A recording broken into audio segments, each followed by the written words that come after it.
রাত তখন প্রায় 11টা। শহরের কোলাহল অনেকটাই থেমে গেছে।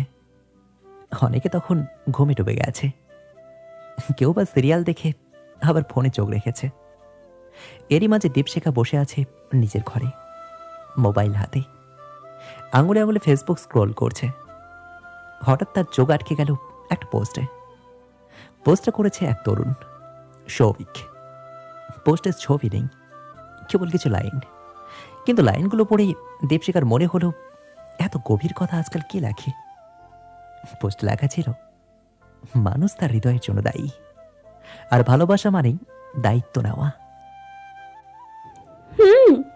মজার কথা।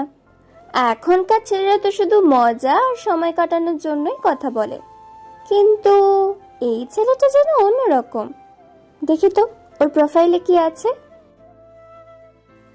সে প্রোফাইলে ঢুকে দেখে কিছু বইয়ের ছবি, কিছু গান, মাঝে মাঝে ছোট ছোট চিন্তার টুকরো। অল্প বন্ধু বান্ধব, কিন্তু এক ধরনের সরলতা আছে।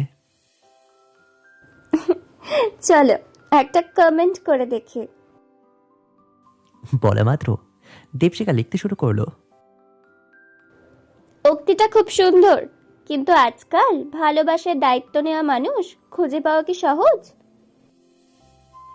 কমেন্টটা পোস্ট করার পর নিচেও একটু হেসে ফেলল। ভেবেছিল হয়তো উত্তর আসবেই না, কিন্তু 10 মিনিটও হয়নি, রিপ্লাই চলে এলো। সহজ না, তবে অসম্ভব নয়। শুধু মানুষটাকে খুঁজে পেতে সময় লাগে।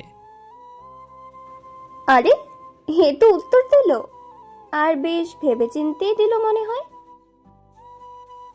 কয়েক মিনিট এদিক সেদিক ভাবলো দীপশিখা, তারপর আবার লিখলো,